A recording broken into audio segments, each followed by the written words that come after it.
কালো টাকা সাদা করার সুযোগ বাতিল করবে সরকার, অপ্রদর্শিত অর্থ বিনিয়োগ করা যাবে জানালেন পরিকল্পনা উপদেষ্টা।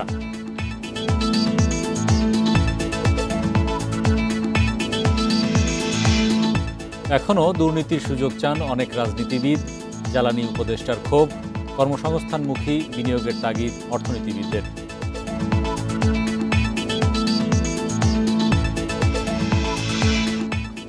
$50 কোটি বাজেট সহায়তা অনুমোদন দিল বিশ্বব্যাংক, সরকারি প্রতিষ্ঠান ও আর্থিক খাতের স্থিতিশীলতায় লক্ষ্য।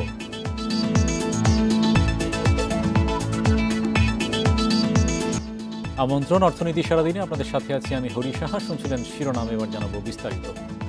আগামী অর্থবছর কালো টাকা সাদা করার সুযোগ বাতিল করা হচ্ছে, তবে বাড়তি কর দিয়ে কিছু খাতে অপ্রদর্শিত অর্থ বিনিয়োগ করা যাবে বলে জানিয়েছেন পরিকল্পনা উপদেষ্টা। শনিবার রাজধানীর একটি হোটেলে এক মতবিনিময় সভায় এসব কথা বলেন তিনি। এ সময় গবেষণা সংস্থা র্যাপিড জানায়, আগামী অর্থবছর দেশি বিদেশি ঋণের সুদ পরিশোধেই যাবে রাজস্ব আয়ের প্রায় 40%। আগামী অর্থবছরের প্রস্তাবিত বাজেট ও এলডিসি উত্তরণ নিয়ে বেসরকারি গবেষণা সংস্থা র্যাপিডের এই মতবিনিময় সভা। মূল প্রবন্ধ উপস্থাপনে সংস্থার চেয়ারম্যান ডক্টর আব্দুর রাজ্জাক জানান, রাজস্ব আদায়ের প্রায় 33% অর্থ চলে যায় ঋণের সুদ পরিশোধে। আগামী অর্থবছরে এই হার 40%-এর কাছাকাছিও পৌঁছাতে পারে। বলেন, বৈদেশিক ঋণের পুরো অর্থই আবার দেশি বিদেশি ঋণের সুদ পরিশোধে খরচ করা হচ্ছে। এলডিসি উত্তরণ মোকাবেলায় উচ্চ শুল্ক কমানোর কোনো পরামর্শ বাজেটে আসেনি বলে তিনি জানান। এই অর্থবছরে শুধুমাত্র ইন্টারেস্ট পেমেন্ট করার জন্য যে লোন সরকার নিচ্ছে তার সুদ দেওয়ার জন্য এনবিআর যে রাজস্ব আদায় করতেছে তার almost 33%, 1/3 of NBR revenue will have to be spent on interest payment. Fiscal 26-এ কত হবে, যেটা বাজেট অর্থ উপদেষ্টা দিয়েছেন, সেটা তো বলার অপেক্ষা রাখা, অনেক অ্যাসাম্পশনস এটার মধ্যে আছে, কিন্তু তারপরে আমরা মনে করি অ্যাট লিস্ট আগামী বছর মিনিমাম 30% হবে, এটা 40% পর্যন্ত কিন্তু হতে পারে। বিদেশি বিনিয়োগ কমার পেছনে কাঠামোগত ও অভ্যন্তরীণ পরিবেশগত সমস্যার কথা তুলে ধরেন আলোচকরা। এ সময় শিল্প কারখানায় বিদ্যুৎ ও জ্বালানি সংকটের বিষয় তুলে ধরেন ব্যবসায়ীরা। আমাদের লোকাল যারা ইনভেস্টর, তাদেরকে যদি আপনি আস্থার জায়গাতে না নিতে পারেন, তাহলে এফডিআই এখন এই বিশ্বায়নের যুগে একটা লোক যখন ইনভেস্ট করতে যায় তখন সে কিন্তু আগে থেকে স্টাডি করে যে ওই দেশে নিজস্ব ইনভেস্টমেন্টগুলো কোথায় আছে। এ সময় এলডিসি উত্তরণের বিকল্প নেই জানিয়ে কিছু চ্যালেঞ্জের কথা তুলে ধরেন পরিকল্পনা উপদেষ্টা। জানান, বাজেটে কালো টাকা সাদা করার সুবিধা তুলে দেয়া হবে, রাখা হবে অপ্রদর্শিত অর্থ বিনিয়োগের সুবিধা। কালো টাকা রাখা হয়েছে এবং এটা যে থাকবে এমন তো কোনো কথা নেই। এতই যখন আলোচনা হয়েছে তুলে দেওয়া হবে। অপ্রদর্শিত টাকা আয় হিসাবে দেখিয়ে উচ্চতম যেই করের হার তার সাথে অন্তত আবার 5% যোগ করা উচিত পেনাল্টি, সেরকমভাবে যদি রাখা যায় তাহলে রাখা যেতে পারে। প্রকল্পে দুর্নীতি ও অযাচিত খরচ কমানো গেলে পরিচালন ব্যয় অনেকটা নিয়ন্ত্রণে আনা সম্ভব বলে মনে করেন পরিকল্পনা উপদেষ্টা। আমাদের পরিকল্পনার আরেকটা। Amirul Islam, independent news, Dhaka. উচ্চ মূল্যস্ফীতি বিবেচনায় বাজেটে কর্মসংস্থানমুখী বিনিয়োগকে গুরুত্ব দিয়ে নীতি গ্রহণ জরুরি। ভবিষ্যতে গোষ্ঠীতন্ত্রের মাধ্যমে জনগণের সম্পদ লুটপাট বন্ধে কার্যকর সংস্কার করতে হবে। শনিবার রাজধানীতে বাংলাদেশ অর্থনীতি সমিতির মতবিনিময়ে এসব কথা বলেন বক্তারা। এ সময় বিদ্যুৎ ও জ্বালানি উপদেষ্টা বলেন, এখনও দুর্নীতির সুযোগ চান অনেক রাজনীতিবিদ। আগামী অর্থবছরের বাজেট বাস্তবায়নে এনবিআরকে আদায় করতে হবে প্রায় 5 লাখ কোটি টাকা। 2/3 আসবে ভ্যাট, আমদানি শুল্কের মতো পরোক্ষ কর থেকে, যা ধনী গরিব নির্বিশেষে সব শ্রেণীর জনগণ বহন করবে। তাই আয়কর না বাড়ালে বৈষম্য দূর করা সম্ভব নয় বলে মনে করেন গবেষকরা। প্রস্তাবিত বাজেট নিয়ে আলোচনায় বলা হয়, দেশের প্রায় 28% শিক্ষিত তরুণ বেকার, তাই দারিদ্র্য বিমোচনে, কর্মসংস্থানে জোর দেন আলোচকরা। কিভাবে এমপ্লয়মেন্ট ক্রিয়েট করা যায়, ইনভেস্টমেন্ট পলিসির ফান্ডামেন্টাল অনেকে আলোচনা আসছে। ডক্টর বিদিশাও বলছেন লেবারকে চিন্তা করে, শ্রমঘন ইন্ডাস্ট্রিকে চিন্তা করা। আলোচকরা বলেন, সংকোচনমূলক মুদ্রানীতি সব দেশের জন্য সমহারে প্রযোজ্য নয়। নিম্নমুখী অর্থনৈতিক প্রবৃদ্ধি ও চড়া মূল্যস্ফীতি মোকাবিলায় বাজেটে পদক্ষেপের অভাব দেখছেন তারা। সংস্কার কমিশনগুলোর প্রস্তাব বাস্তবায়নেরও তাগিদ তাদের। সেখানে জনগণ ছিল অবহেলিত, যদিও এই প্রতিষ্ঠানগুলো জনগণের টাকায় পরিচালিত ছিল। আমি আশা করি ওনারা দেওয়ার আগে সংস্কারের মাধ্যমে ভবিষ্যতের জন্য এই ধরনের লুটেরা গোষ্ঠীর দ্বারা কোনো স্বার্থান্বেষী গোষ্ঠী গঠিত না হইতে পারে। জ্বালানি উপদেষ্টা বলেন, বিশৃঙ্খল পরিস্থিতি থেকে অর্থনীতিকে ট্র্যাকে ফেরানোর চেষ্টা করছে সরকার। দুর্নীতি অপচয় রোধ করে ভবিষ্যতের জন্য দৃষ্টান্ত স্থাপন করতে চান সব উপদেষ্টা। আমার সঙ্গে তো এখন রাজনীতিবিদরাও দেখা করেন, কিন্তু কেউই কিন্তু চান না যে দুর্নীতির অবসান হোক। সবাই চান যে দুর্নীতি চলুক, তবে দুর্নীতিটা এবার আমাকে করার সুযোগ দিতে হবে। সবাই বলে দেখেন ফ্যাসিস্ট আমলে তো জানেনই তো ব্যবসা করতে পারি নাই, এখন একটু খেয়াল রাখবে। বিগত সরকারের সময়ে লুটপাটে সরকারি প্রতিষ্ঠান আইসিবির ঋণ ছাড়িয়েছে 12,000 কোটি টাকা। সরকারি সহায়তা ছাড়া এ প্রতিষ্ঠান টিকতে পারবে না বলে জানান সংস্থার chairman. Hari Saha, independent news, Dhaka. উচ্চ মূল্যস্ফীতির প্রভাবে যেখানে মানুষ হিমশিম খাচ্ছে, সেখানে বাজেটে বাড়তি করের বোঝা নতুন করে চিন্তায় ফেলেছে। নিত্য প্রয়োজনীয় পণ্যের ভ্যাট হার বাড়িয়ে দেয়ায় সংসার খরচ বাড়ছে মধ্যবিত্তের। বিশ্লেষকরা বলছেন, সরকার রাজস্ব আয় বাড়াতে গিয়ে আয়করের হার বাড়িয়েছে, যার নেতিবাচক প্রভাব পড়বে মধ্যবিত্তের জীবনে। ক্ষেত্রে এই সকল সুপারিশসমূহ বিবেচনায় উচ্চ মূল্যস্ফীতি সত্ত্বেও 2024-25 অর্থ বছরের ঘোষণা অনুযায়ী করমুক্ত আয়ের সীমা এবারও 3.5 লাখ টাকায় রেখেছেন অর্থ উপদেষ্টা। তবে আগামী অর্থ বছরের জন্য ব্যক্তি শ্রেণীর করমুক্ত আয়ের সীমা 25,000 টাকা বাড়ানো হয়েছে, যদিও পরবর্তী 3 লাখ টাকা পর্যন্ত 10% কর আরোপ করা হয়েছে। বিদ্যমান কাঠামো অনুযায়ী বার্ষিক মোট আয় 4.5 লাখ টাকা হলে 5% এবং পরবর্তী 4 লাখ টাকার জন্য 10% হারে আয়কর প্রযোজ্য। করহার সংক্রান্ত পরিবর্তন আনায় একজন করদাতাকে বাড়তি 2,500 টাকা আয়কর দিতে হবে। বড় লোকের তো সমস্যা নাই, সমস্যা মধ্যবিত্ত বা নিম্ন মধ্যবিত্ত বা গরিব মানুষের আরও বেশি সমস্যা। 3,75,000 টাকার মধ্যে করটা আমাদেরকে মওকুফ করা হয়েছে আর কি, সে বার্ডেনটা আমাদের মধ্যে এখন নাই। কিন্তু তার চেয়ে বেশি যারা বলতেছেন যে যারা বেশি ইনকাম করে ফেলতেছে বা যাদের আয় হচ্ছে, তাদের কাছ থেকে এখন 15 জায়গায় 20 করা হচ্ছে। স্ল্যাবটা একটু বেড়ে গেছে আর কি, আমাদের জন্য আসলে কষ্টকর হয়ে যাবে, কারণ আমরা তো দিন আনি দিন খাই, চাকরিজীবী, আমরা একটা বাজেটের মধ্যে থাকি। এদিকে বাজেটে প্লাস্টিকের তৈরি পণ্যে ভ্যাট দ্বিগুণ করা হয়েছে। Mobile phone, washing machine, Blender সহ বিভিন্ন পণ্যে ভ্যাট ছাড় কমানোয় এসবের দাম বাড়তে পারে। প্রসাধনী সামগ্রী, চকলেটের আমদানি শুল্কের ন্যূনতম মূল্য দ্বিগুণ করা হয়েছে, ফলে এসব পণ্যের দামও বাড়বে।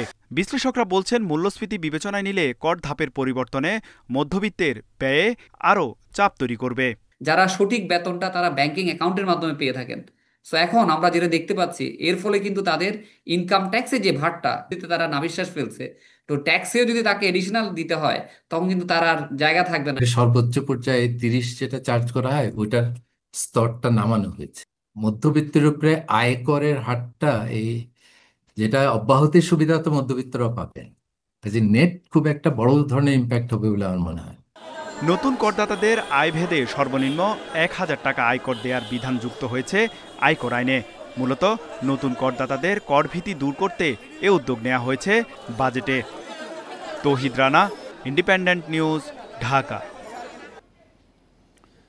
সরকারি খাতের স্বচ্ছতা ও আর্থিক খাতের স্থিতিশীলতা বাড়াতে $50 কোটি বাজেট সহায়তার ঘোষণা বিশ্বব্যাংকের। শনিবার এক সংবাদ বিজ্ঞপ্তিতে এই অর্থায়নের বিষয়ে জানায় সংস্থাটি। এতে বলা হয়, অনুমোদিত অর্থ দেশের টেকসই অর্থনৈতিক প্রবৃদ্ধির জন্য সরকারি ও আর্থিক খাত সংস্কারে সহায়তা করবে। এর ফলে দেশের দরিদ্র ও নিম্ন আয়ের মানুষের জন্য সরকারি সেবা আরও সহজতর হবে। বিশ্বব্যাংকের কর্মকর্তা গেইল মার্টিন বলেন, সরকারি অর্থ ব্যবস্থাপনার উন্নয়ন দেশের টেকসই প্রবৃদ্ধির জন্য গুরুত্বপূর্ণ।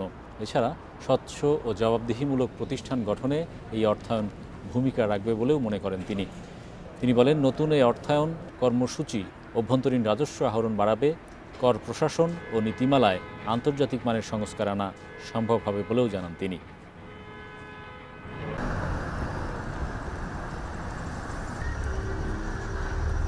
রাজস্ব খাতের সার্বিক পরিস্থিতি নিয়ে এনবিআর সংস্কার ঐক্য পরিষদের সংবাদ সম্মেলন আয়োজন করেছে। সেখানে উপস্থিত রয়েছেন আমাদের সহকর্মী তারেক হোসেন। তারেক, আমরা দেখেছিলাম যে বিভিন্ন দাবিতে এনবিআরের এই সংস্কার ঐক্য পরিষদ আন্দোলন করে যাচ্ছিল।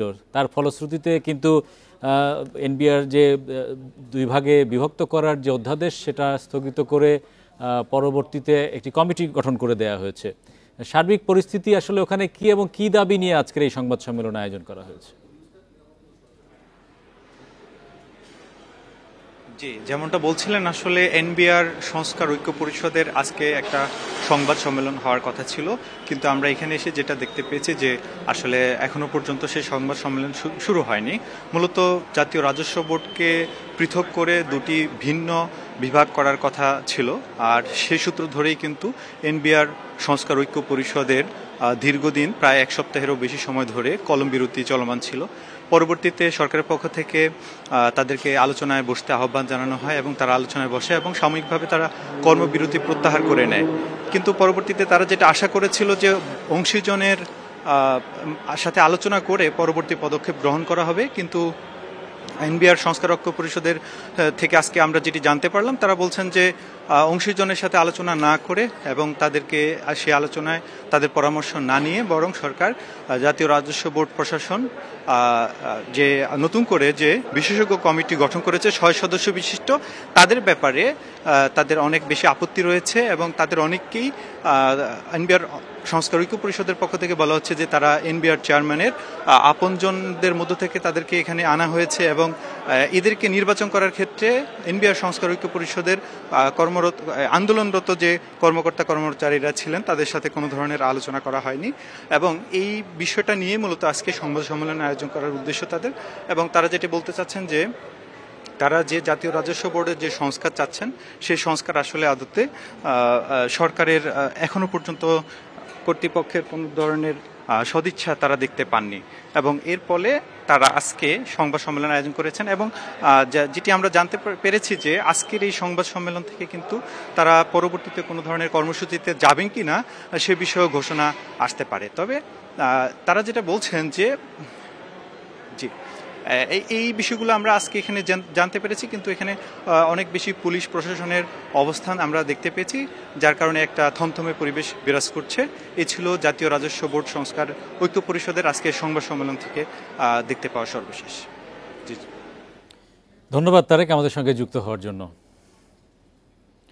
মাছ ধরার নিষেধাজ্ঞা শেষ হলেও নদীতে কাঙ্ক্ষিত ইলিশ মিলছে না। জেলেরা নদীতে গিয়ে হতাশ হচ্ছেন। এদিকে সরবরাহ কম থাকার অজুহাতে বাজারে দাম বাড়িয়ে দিয়েছেন ব্যবসায়ীরা। মৎস্য বিভাগের আশা মৌসুমের শুরুতে একটু কম মিললেও কয়েকদিনের মধ্যেই ইলিশের পরিমাণ বাড়বে। লক্ষ্মীপুরে মেঘনা নদীতে ভরা মৌসুমেও ইলিশের দেখা মিলছে কম। এতে অলস সময় পার করছেন জেলে ও আড়তদারেরা। নদীতে মাছ না পাওয়ায় অনেকে হতাশায় দিন কাটাচ্ছেন। জেলেরা বলছেন যে পরিমাণ ইলিশ মাছ পাওয়া যাচ্ছে তা দিয়ে নৌকার জ্বালানি খরচও উঠছে না। প্রায় অনেক দিন যাবত নদীতে একেবারে মাছ টাছ কম। সারাদিনে জাল পাই তাহলে আমাদের 4-5 টাকার বেশি মাছ হয় না। ইলিশের জেলাখ্যাত চাঁদপুরেও এবার ভরা মৌসুমে মিলছে না তেমন ইলিশ। শহরের বড় স্টেশন চাঁদপুর মাছঘাটে নেই জমজমাট কেনাবেচার পুরনো চিত্র। বাজারে অল্প কিছু ইলিশ উঠলেও দাম ক্রেতাদের নাগালের বাইরে। মাছের দাম তুলনামূলক বেশি। মাছ বলতে আছে তারা অ্যাভেলেবল নাই, পাইতে আসে না, হয়তো মাছ আসবে। শরীয়তপুরে পদ্মা ও মেঘনা নদীতে ইলিশ ধরা পড়ছে কম। এছাড়া দাম বেশি হওয়ায় অনেক ক্রেতাই কিনতে না পেরে হতাশ হয়ে ফিরে যাচ্ছেন বলে জানালেন ব্যবসায়ীরা। নদীতে যদি মাছ ভরপুর থাকে, জেলে যদি মাছ বেশি পায়, অটোমেটিক দাম কমতে থাকে। এখন আমদানি অনেক কম, এখন ডেলি ঘাটে 40-50 টন মাছ টোটাল আছে। মৎস্য বিভাগ বলছে নদীতে নাব্যতা সংকট, ডুবোচরের কারণে ইলিশ চলাচল বাধা সৃষ্টি হচ্ছে। তবে বৃষ্টি বেশি হলে এবং পানি প্রবাহ বাড়লে ইলিশ ধরার পরিমাণ বাড়তে পারে। নদীর নাব্যতা কমে গেছে, পলি বাড়তেছে, পাশাপাশি হচ্ছে যে আপনার অক্সিজেনের ঘাটতি হচ্ছে। এই বিষয়গুলো একটা গুরুত্বপূর্ণ বিষয় এখন আস্তে আস্তে সময়ের সাথে সাথে বাড়তেছে। তবে ইলিশের প্রাচুর্যতা আমরা আশা করতেছি হচ্ছে যে পূর্ণ বর্ষাকালে অর্থাৎ জুলাই থেকে অক্টোবরের মধ্যে মোটামুটি আরও প্রাচুর্যতা বাড়বে। এদিকে ইলিশ কম পাওয়ায় হতাশ বরিশালের জেলেরাও। এবার আকার ভেদে 2000 থেকে 3500 টাকা কেজি দরে বিক্রি হচ্ছে ইলিশ, যা গত বছর ছিল 1200 থেকে 1500 টাকা। জুলিকা পারভিন, ইন্ডিপেন্ডেন্ট নিউজ। সরকারি বিভিন্ন মন্ত্রণালয় ও সংস্থার মধ্যে সমন্বয়ের অভাবে দেশ পিছিয়ে পড়ছে বলে মন্তব্য করেছেন নৌপরিবহন উপদেষ্টা অবসরপ্রাপ্ত ব্রিগেডিয়ার এম শাখাওয়াত হোসেন। তিনি বলেন, মন্ত্রণালয়গুলো নিজেদের মতো করেই কাজ করে যাচ্ছে। বিজয় সরণিতে সামরিক জাদুঘরে বিশ্ব হাইড্রোগ্রাফি দিবস উপলক্ষে আয়োজিত অনুষ্ঠানে উপদেষ্টা বলেন, একটি প্রতিষ্ঠান রাস্তা মেরামত করে, কিছুদিন পরই আরেক সংস্থা এসে তা কেটে ফেলছে।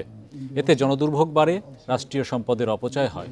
হাইড্রোগ্রাফি দিবস নিয়ে নৌ পরিবহন উপদেষ্টা বলেন, এ বিভাগ শুধু সামরিক ও নৌ নিরাপত্তা নয়, বরং সমুদ্র বন্দর উন্নয়ন, মৎস্য সম্পদ সংরক্ষণ, তেল ও গ্যাস অনুসন্ধান এবং উপকূলীয় দুর্যোগ ব্যবস্থাপনায় গুরুত্বপূর্ণ ভূমিকা রাখতে পারে। হাইড্রোগ্রাফিকে সমুদ্র সম্পদ ব্যবহারের রূপরেখা হিসেবে অভিহিত করেন তিনি। সবশেষ 10 মাসের অভিজ্ঞতায় দেখেছি, আমাদের মন্ত্রণালয় ও সরকারি প্রতিষ্ঠানগুলোতে সমন্বয়ের অভাবে আমরা উন্নয়নে পিছিয়ে পড়ছি। এক সংস্থা এসে মেরামত করছে, আরেক সংস্থা এসে তা কেটে ফেলছে। এতে জনদুর্ভোগ বাড়ে, রাষ্ট্রীয় সম্পদের অপচয় হয়। অর্থনীতি, বাণিজ্য, কৃষি, জলবায়ু পরিবর্তন, শিক্ষা ও যুব উন্নয়ন সহ বিভিন্ন খাতে ত্রিপাক্ষিক সহযোগিতায় সম্মত হয়েছে বাংলাদেশ, চীন ও পাকিস্তান। বৃহস্পতিবার চীনের ইউনান প্রদেশের কুনমিং শহরে 3 দেশের পররাষ্ট্র সচিব পর্যায়ের বৈঠকে এমন সিদ্ধান্ত নেওয়া হয়। পরে চীনের পররাষ্ট্র মন্ত্রণালয় জানায়, বাংলাদেশ ও পাকিস্তান চীনের ঘনিষ্ঠ বন্ধু ও বেল্ট অ্যান্ড রোড ইনিশিয়েটিভের গুরুত্বপূর্ণ অংশীদার। ত্রিপক্ষীয় কর্মপরিকল্পনা বাস্তবায়নে একটি ওয়ার্কিং গ্রুপ গঠনের সিদ্ধান্ত নেওয়া হয়েছে। এই সহযোগিতা কোনো তৃতীয় পক্ষকে লক্ষ্য করে নয় বলেও জানায় চীনের পররাষ্ট্র মন্ত্রণালয়। গুরুত্বপূর্ণ এ বৈঠকে অংশ নেন চীনের উপ পররাষ্ট্রমন্ত্রী সান ওয়েইডং, বাংলাদেশের ভারপ্রাপ্ত পররাষ্ট্র সচিব রুহুল আলম সিদ্দিকী এবং পাকিস্তানের অতিরিক্ত সচিব ইমরান আহমেদ সিদ্দিকী। পাকিস্তানের পররাষ্ট্র সচিব আমনা বালোচ ভিডিও কনফারেন্সের মাধ্যমে প্রথম পর্বে অংশ নেন। এই ছিল আজকের অর্থনীতি সারাদিনে। আমন্ত্রণ আমাদের পরের আয়োজন।